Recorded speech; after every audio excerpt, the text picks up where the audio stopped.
वेणी भी लगाई हुई थी। बहुत खुशी से दोनों बैठे। वेटर आया, दोनों के लिए पानी लाया, पूछा क्या लाऊं, तो उसने बोला कि एक डोसा ले आओ इसके लिए, मेरी बच्ची के लिए। वेटर ने पूछा और तुम्हारे लिए, तो बोलता नहीं मेरे लिए कुछ नहीं।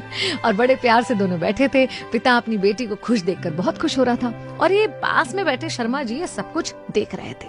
इतने में थोड़ी देर में उस व्यक्ति का फोन बजता है, कोई पुराना छोटा सा फोन, वो बजता है, उसका फोन उठाता है, अपने मित्र को बहुत उत्साह से बता रहा था कि अरे होटल आया हूँ बिटिया को लेकर, आज इसका जन्मदिन है ना, और मैंने इससे वादा भी तो किया था कि अगर तुम क्लास में पहला नंबर आओगी तो मैं होटल में ले जाकर डोसा खिलाऊंगा, तो बस होटल आया हूँ उसको डोसा खिलाने।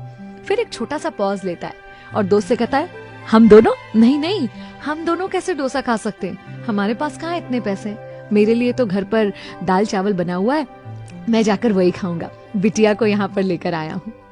और फोन रख देता है। ये सुनकर ना शर्मा जी बड़े मार्मिक हो जाते हैं और उनके मन में ख्याल आता है कि व्यक्ति चाहे गरीब हो या अमीर, अपनी बेटी के चेहरे पर मुस्कान देखने के लिए वो कुछ भी कर सकता है, और वही ये व्यक्ति कर रहा था। शर्मा जी अपने चाय के पैसे देने काउंटर पे जाते हैं तो साथ में 2 डोसे के भी पैसे देते हैं और होटल के मैनेजर से कहते हैं कि उस सज्जन के लिए 1 डोसा और ले जाओ, दोनों डोसास का बिल मेरी तरफ से। उन्हें बताना मत कि ये इस तरह से हम उन्हें मुफ्त में दे रहे हैं, बल्कि उन्हें कहना कि बिटिया के प्रथम आने पर, उसके जन्मदिन पर होटल की तरफ से उसके लिए इनाम है, और बिटिया को आशीर्वाद देना कि आगे और अच्छा पढ़े। होटल का मैनेजर जब ये सब कुछ सुनता है तो शर्मा जी को धन्यवाद देता है और कहता है कि धन्यवाद हमें इस बारे में बताने के लिए, ये पुण्य करने का मौका हमें दीजिए, आज वो पिता और बेटी हमारी होटल के मेहमान हैं। वेटर जब दूसरा डोसा लेकर पहुंचता है, साथ में मैनेजर भी जाता है, तो ये आदमी हड़बड़ा जाता है, बोलता नहीं नहीं, हमने 2 डोसे ऑर्डर नहीं करे, हमने तो एक ही ऑर्डर करा था। तो बोलता नहीं, ये सब हमारी तरफ से है, बिटिया प्रथम आई है उसके इनाम के रूप में।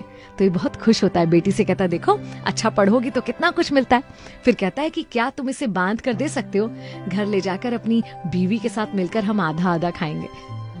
उसका मैनेजर कहता है कि बिल्कुल चिंता मत कीजिए, ये आप यहीं खा लीजिए, आपके घर के लिए 3 और डोसा और साथ में कुछ मिठाई के डब्बे बांध दिए हैं, घर जाकर बिटिया का जन्मदिन धूमधाम से मनाइएगा और मिठाइयाँ इतनी हैं कि सारे पड़ोसियों को भी खिलाइएगा।